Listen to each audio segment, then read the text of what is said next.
The photograph showed what appeared to be an ordinary moment of childhood. A young girl, perhaps 7 years old, sat in a chair holding a teddy bear, her face turned slightly toward the camera. The image, dated 1905, had been discovered in a box of unclaimed photographs at an estate sale in Boston in February 2024. The photograph was severely faded and water damaged, making details difficult to discern. Photo conservator James Chen began restoration work, carefully enhancing the damaged areas. When he cleared the water damage from the lower portion of the photograph, he discovered something that transformed this innocent childhood portrait into evidence of a medical tragedy. The teddy bear wasn't a toy, and the girl wasn't whole. The photograph documented an amputation. James Chen had restored thousands of Victorian and Edwardian photographs. This one, found in an estate sale box marked Boston Children's Hospital Archives, 1900 to 1910, seemed unremarkable at first glance. A young girl in a white dress, sitting in what appeared to be a wicker chair, holding a teddy bear. The image was severely damaged, water-stained across the bottom half, faded almost to invisibility in some areas. But something bothered James immediately. The composition was wrong. The girl's posture was awkward, unnatural. One arm held the teddy bear close against her body, but the positioning seemed forced, and her expression, visible despite the fading, wasn't the usual Victorian child's serious face or forced smile. It was something else, something like resignation or sadness. James began the systematic restoration process. He scanned the photograph at maximum resolution, then started digital reconstruction, working pixel by pixel to remove damage and recover lost information. As the water damage cleared from the upper portion of the image, the girl's face became visible. She was young, perhaps 6 or 7, with dark hair pulled back. Her expression was indeed sad. Eyes downcast, mouth set in a thin line. The teddy bear resolved next. It was one of the early teddy bears, probably made around 1903 to 1905 when the toys first became popular in America. The bear was positioned carefully against the girl's left side, held with her right arm. But her left arm... James stopped working and leaned closer to the screen. Something was wrong with the positioning. He enhanced that section of the photograph, removing more damage, increasing contrast. The girl's left arm appeared to be there, but the positioning was unnatural. The sleeve of her white dress extended down, but it seemed to end abruptly, without a visible hand. Then James reached the most damaged section, the lower third of the photograph where the water damage was most severe. He'd left this section for last, because it would require the most reconstruction. As he carefully removed the water staining and enhanced the details, he saw something that made his breath catch. The girl's left arm ended at the elbow. There was no forearm, no hand. The sleeve of her dress had been pinned or sewn closed at the point where her arm ended, and the teddy bear, positioned so carefully against her left side, was placed there to draw the eye away from what was missing. James found a barely visible notation at the bottom edge of the photograph, revealed only after extensive enhancement. Boston Children's Hospital. Patient number 247. Post-operative documentation. March 1905. Amputation, left forearm. Cause, osteomyelitis. This wasn't a childhood portrait. This was medical documentation.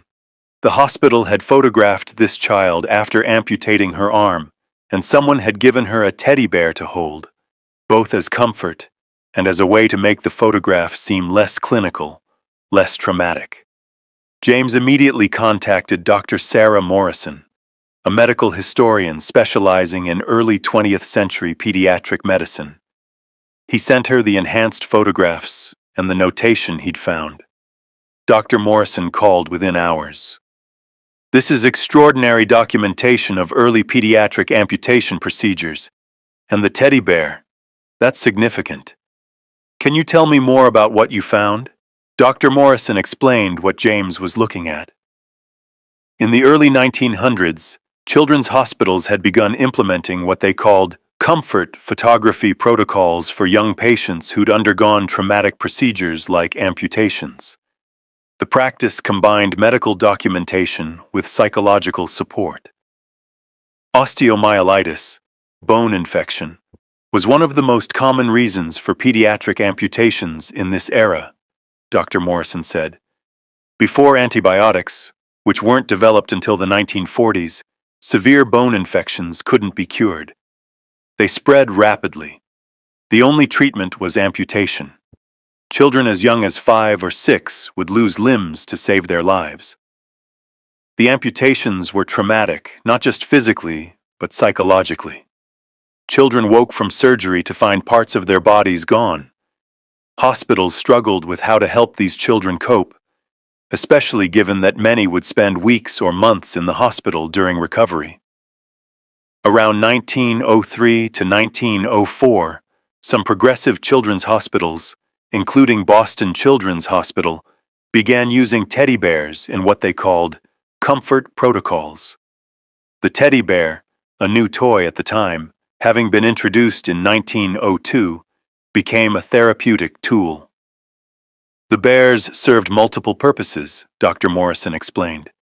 They gave children something to hold and care for during recovery. They provided comfort during painful procedures. And significantly, they were used in post-operative photographs.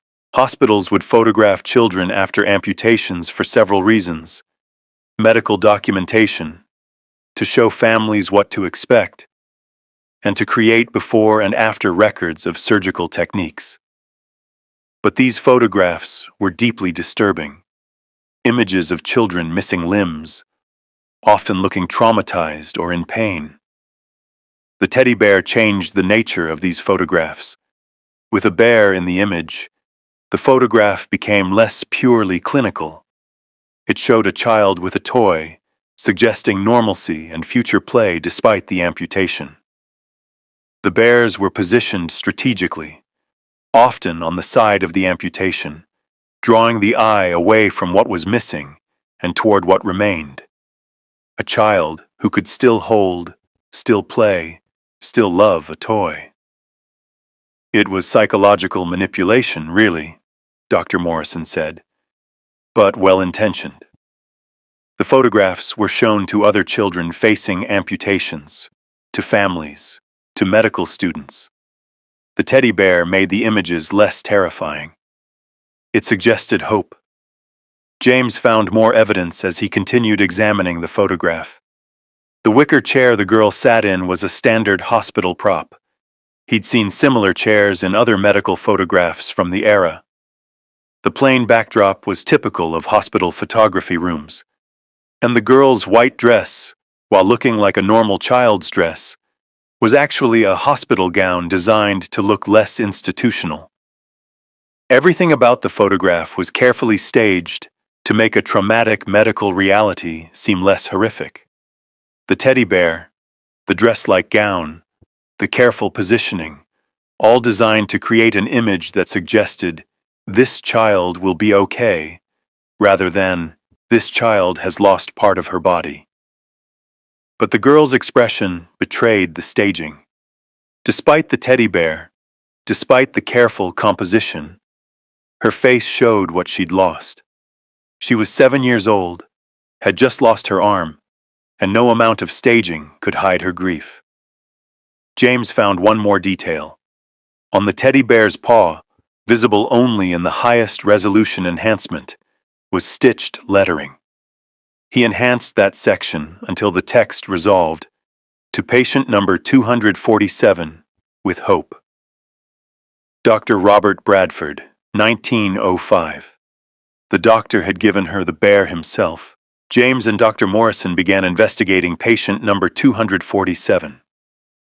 Boston Children's Hospital's archives, maintained by the hospital's Historical Records Department, contained extensive documentation from the early 1900s, including patient records, surgical logs, and photographic documentation.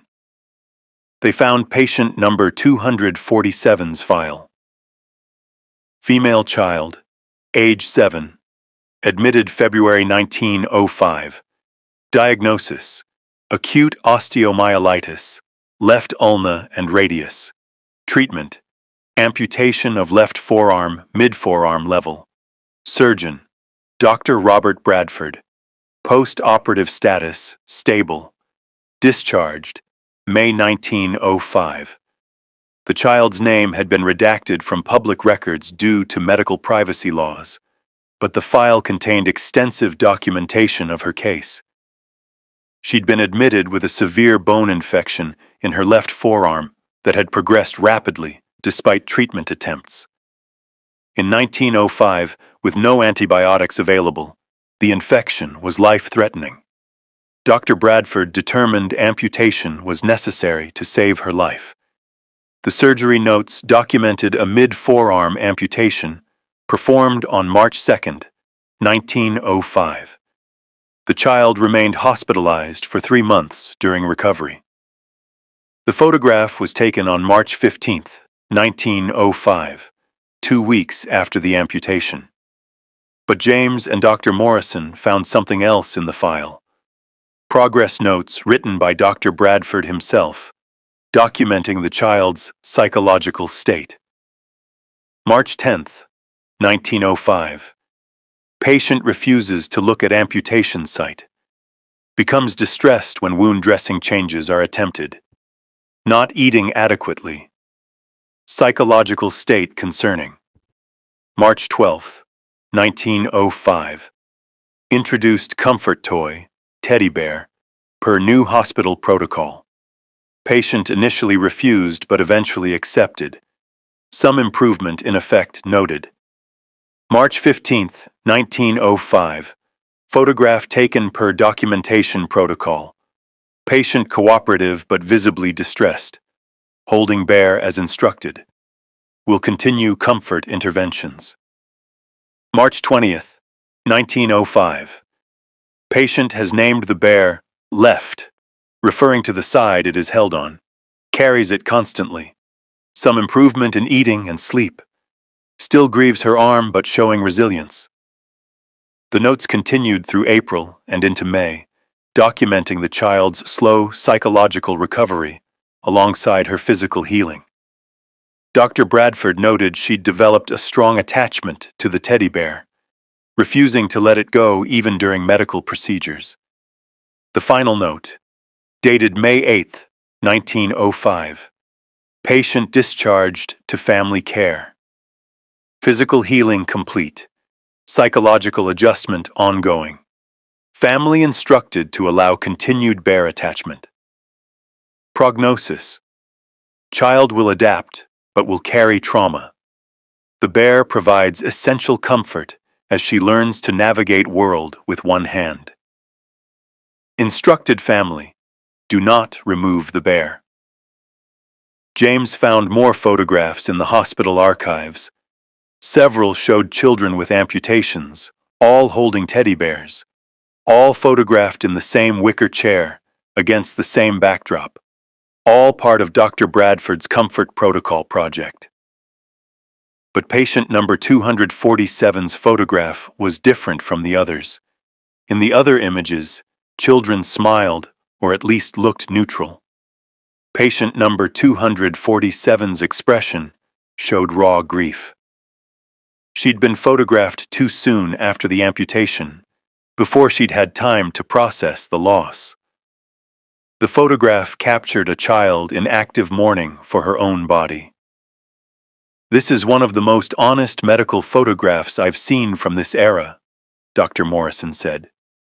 Most medical photography from 1905 was either purely clinical, showing the injury or procedure, or overly optimistic, showing children who'd adjusted. This shows the in-between, a child who's survived but hasn't healed emotionally.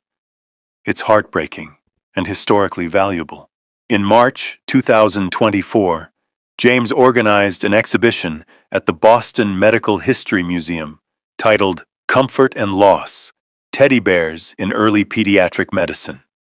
Patient number 247's photograph became the centerpiece, displayed alongside other photographs from Dr. Bradford's Comfort Protocol project and historical context about early 20th century pediatric amputation. The exhibition explained, in 1905, approximately 15% of children admitted to hospitals for serious infections underwent amputations.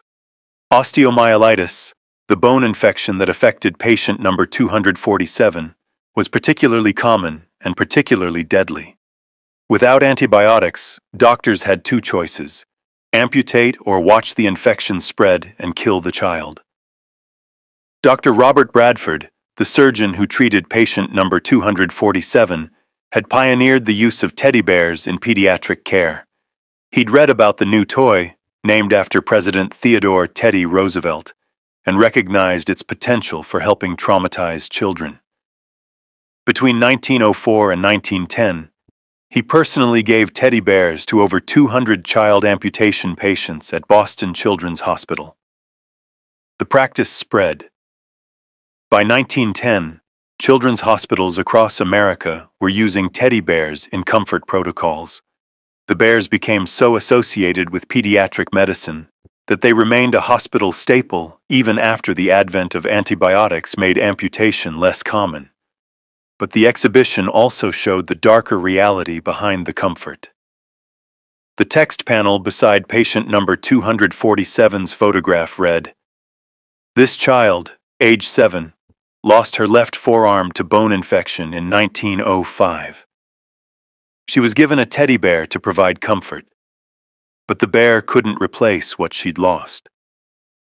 The photograph shows her holding the bear, but her expression shows her grief. The bear represents both comfort and inadequacy, a well-intentioned gesture that couldn't erase trauma." The exhibition sparked unexpected interest. A woman named Margaret Chen, no relation to James, visited in April 2024. She stood in front of patient number 247's photograph for nearly an hour. Then she approached James. "I think that's my great-grandmother," Margaret said. She explained, her great-grandmother, Dorothy Bradford, née Morrison, had lived to age 89, dying in 1987. Dorothy had been born in 1898 and had lost her left arm as a child. Family legend said from an infection.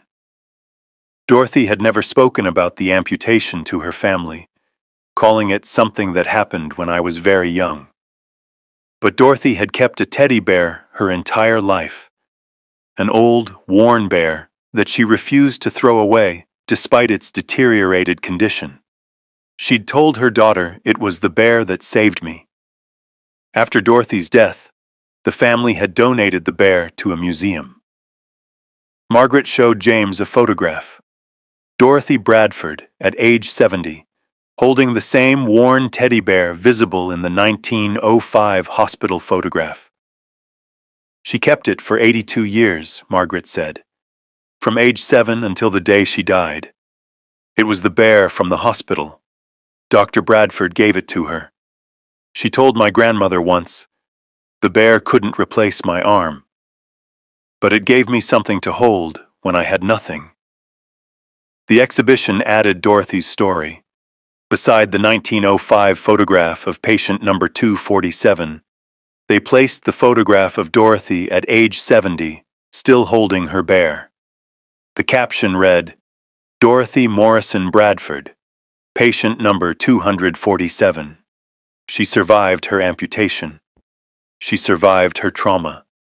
And the bear survived with her." The 1905 photograph of a girl holding a teddy bear looked sweet until restoration revealed she was missing her left forearm. The image was medical documentation from Boston Children's Hospital showing a 7-year-old patient 2 weeks after an amputation caused by bone infection. The teddy bear was given as part of a comfort protocol designed to help traumatized child amputees. The girl's identity was later confirmed as Dorothy Morrison, who kept the teddy bear for 82 years until her death in 1987. The photograph documents both early pediatric medicine's attempt at psychological care and the inadequacy of comfort in the face of permanent loss.